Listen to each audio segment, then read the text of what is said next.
ఈ దేశము ధర్మం, దేశం గురించి మనం ఆలోచించాలి, ధర్మం గురించి మనం ఆలోచించాలి. మన దేశాన్ని మనం అభివృద్ధి చేసుకోవాలి, కాపాడుకోవాలి, మన ధర్మాన్ని కూడా మనం కాపాడుకోవాలి. ఈ రెండిట్లో ఏది వదిలేసినా కూడా దానివల్ల మనం చాలా కష్టపడాల్సి వస్తుంది. వట్టి దేశం మాత్రం చాలు, ధర్మం అక్కర్లేదు అన్నా కూడా అది కుదరదు.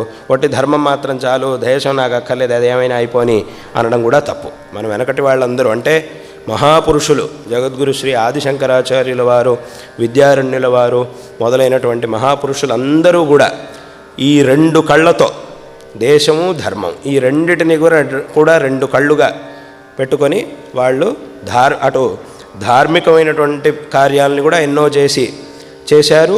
అలాగే దేశోద్ధరణ, దేశంలో జనాలందరూ కూడా ఒక ఐకమత్యంతో ఉంటూ చక్కటి జీవనాన్ని సాగించడానికి కావలసినటువంటి విషయాల్ని కూడా వారు ఈ లోకానికి ఉపదేశించారు. కాబట్టి ఈ దేశము, ఈ ధర్మం, ఈ రెండూ కూడా మనకి రెండు కళ్ళు.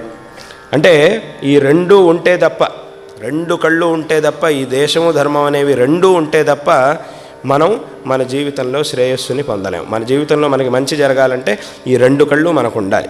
ఇప్పుడు మనకి చూడడానికి రెండు కళ్ళు ఉన్నాయి, కానీ ఈ రెండు కళ్ళతో మనం రెండు వస్తువుల్ని చూడం ఒకేసారి. కళ్ళు రెండున్నా కూడా చూసేది ఒకే వస్తువుని. రెండు కళ్ళు ఉన్నా కూడా రెండిటితోనూ మనం ఒకదాన్నే చూస్తున్నాం.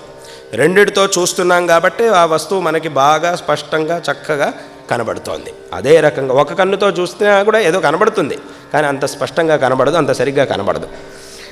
అదే రకంగా దేశము ధర్మం అని రెండున్నా కూడా రెండిటి ద్వారా మనం పొందేటటువంటి ప్రయోజనం ఒకటే, అదే శ్రేయస్సు. అదే మన సమాజం యొక్క ఉద్ధారం, మన యొక్క శ్రేయస్సు. కాబట్టి ఈ రెండున్నాయంటే ఇది వేరు, దీని దారి వేరు, దాని దారి వేరు అని కాదు. ఈ రెండిటి ద్వారా మనం పొందేటటువంటి ప్రయోజనం అనేది ఒకటే.